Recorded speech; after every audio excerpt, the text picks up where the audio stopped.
Good morning. আজকে 4:15 উঠে গেছি আমি। আজকে যাবো আবার পুরুলিয়া কোচিং। এই দেখো ভোরবেলা আমি রেডি হয়ে বেরিয়ে গেলাম। রাস্তাঘাটে লোকজন প্রায় নাই বললেই চলে। তারপর আমি একটা বাস পাই গেলাম, রোশনি ট্রাভেলস বলে নাম। সেইটাতে আমি চাপিয়ে চলে গেলাম ইন্দকুড়ি পৌঁছে এখানেও দেখছি লোকজন খুব কমেই, গাড়ি টাড়ি চলছে। তারপর একটা বাসে চাপলাম। পুরুলিয়া যাওয়ার বাসটা একদম খালি, দেখতে পাচ্ছ? সিটে একজনও লোক নয়, আমি একাই বসে আছি। আর এই সামনে ড্রাইভার, খালাসি, কন্ডাক্টর, তিনজন। এই দেখো অন্ধকারে কিচ্ছু দেখাচ্ছে না, এই রাস্তার ভিউ পুরো অন্ধকার হয়ে আছে চারিধার।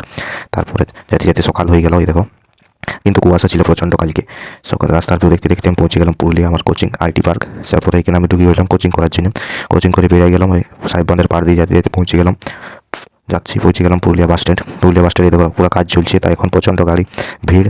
আর তারপরে আমি বাসে চাপে রাস্তার ভিউ দেখতে দেখতে ঘর আসতে আসতে আমি পৌঁছে গেলাম ইনকুড়ি। আর একটা বাস চেঞ্জ করে নিলাম। এই দেখো বাসটা খালি ছিল, চাপিয়ে সিট পাই গেছি আমি একদম সামনেই। বাসটা দেখাচ্ছি তোমাদের। এই দেখো পাপু, ঈশান, জকুবাবু, যা বলি অনেকগুলো নাম এই বাসটার।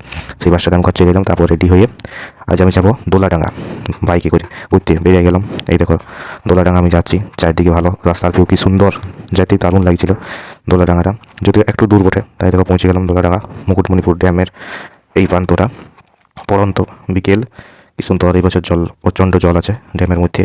আর আগাছাগুলো এখনও মরে নাই। পিকনিকের সিজনকে সব মরে যাবে আশা করি। আর এখন পরিষ্কারও করে নাই, এই দেখো পরিষ্কারও করিবে। পিকনিক এখনও শুরু হয় নাই, তবে আর 2-3 সপ্তাহ পরে পিকনিক শুরু হয়ে যাবে, তখন সব কিছু পরিষ্কার হয়ে যাবে। আর এত ফাঁকা দেখছো না, একটুও ফাঁকা থাকবে না, পুরো ভিড়ময়। এখানে কিছু কটেজ আছে যেগুলোতে রাত্রে স্টে করা যায়। এইখানটা এত সুন্দর ভিউটা না, রাত্রে থাকার জন্য টেন্ট ফেন্ট সব আছে। আমি এদের সাথে কথা বললাম, খুব ভাড়া খুব কম, বেশি টাকা লাগে নাই থাকার জন্য, খুবই কম।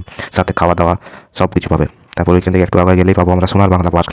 পার্কটা খুব সুন্দর, সেখানে 10 টাকা দিলে টিকিট, খুব কম দাম, 10 টাকার টিকিটে এত সুন্দর পার্ক আমি দেখিনি আগে। তারপরে এই দেখো আরেকটা প্রান্ত চলে এলাম। এইখান থেকে নৌকায় করে ফেরি পারাপার হয় মুকুটমণিপুর ড্যাম। ওইদিকে অনেক গ্রাম আছে যারা এইদিকে আসে আবার ফিরে যায়, বা এমনি ঘুরতে যারা আছে তারাও ফিরে যায়। দেখো পড়ন্ত বিকেল ড্যামে